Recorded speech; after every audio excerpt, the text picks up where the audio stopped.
Welcome to Mazingira Mtaani. This tree is known here as Muthiga. Its scientific name is Warburgia Ugandensis, and to others, it's the Greenheart. Scientists say it's endangered and must be conserved. Chirumuruti forest had very good trees, but unfortunately 2 years back, I went there and I felt like crying. Everything is gone. The tree is used traditionally in the treatment of many diseases as well as in the manufacture of some conventional medicines.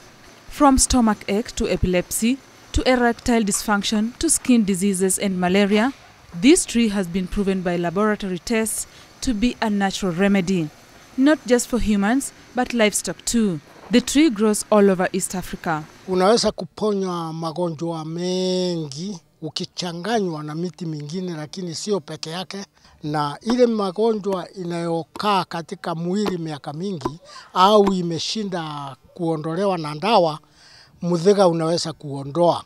Locally where warburgia Ugandensis occurs, it used to cure several ailments.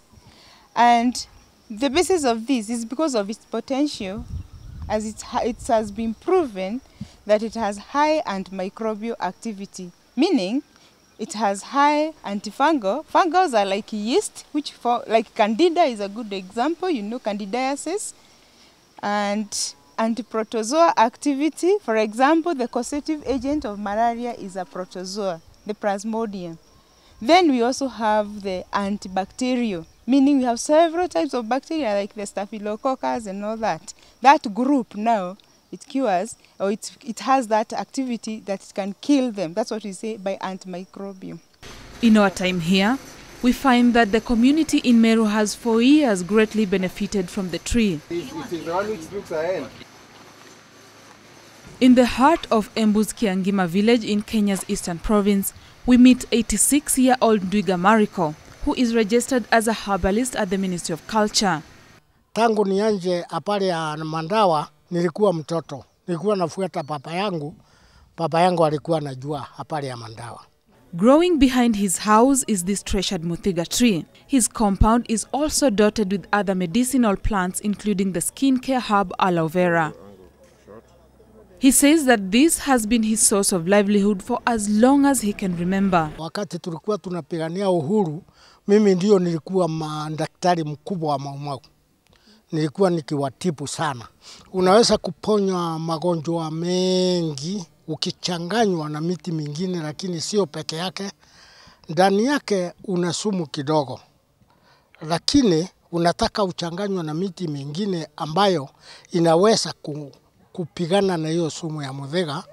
Herbalists claim that one of the great strengths of using the unrefined whole plant is that the active ingredient is given along with a number of other naturally occurring plant chemicals, and this in itself makes the action of the active ingredient far safer and also diminishes the chance of unpleasant side effects.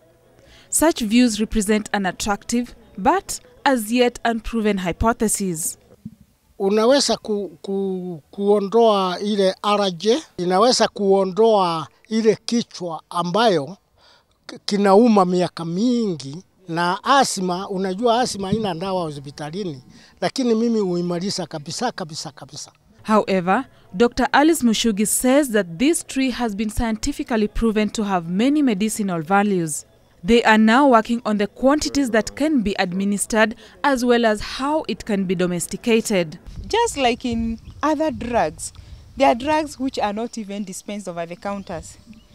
Even for us, when we come to talk of herbal, we agree that we have traditional healers or traditional medicine who know how to expedite their medicine or give it out, as we have told you, and it is common for all medicinal plants. A sentiment shared by Mzee Mariko.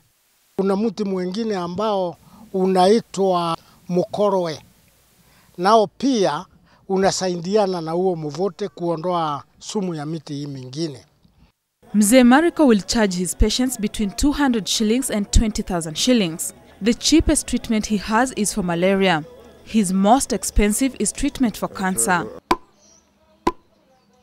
Dr. Mushugi, a consultant on tree genetic resources at World Agroforestry Center, ICRAF, says that the tree has been commercialized in Kenya.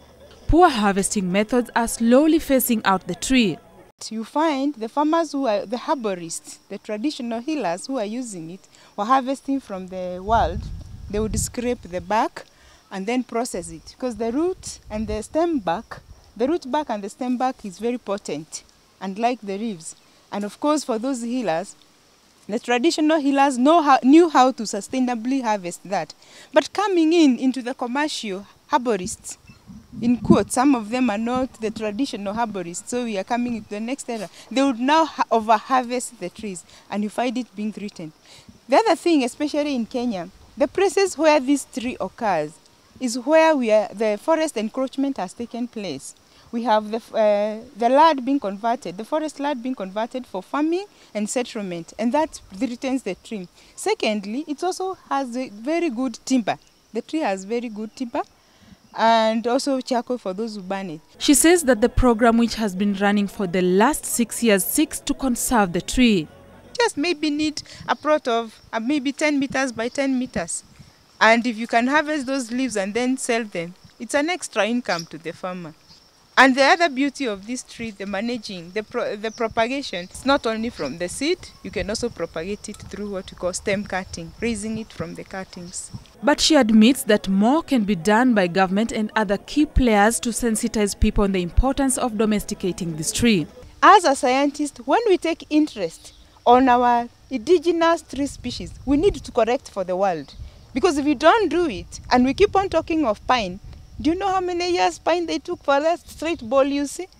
Over 200 years of selection. So why can't we select our trees to get that vitex, being straight ball and growing as fast as the pine or the poplars, which we have as for timber? E-craft works with partners.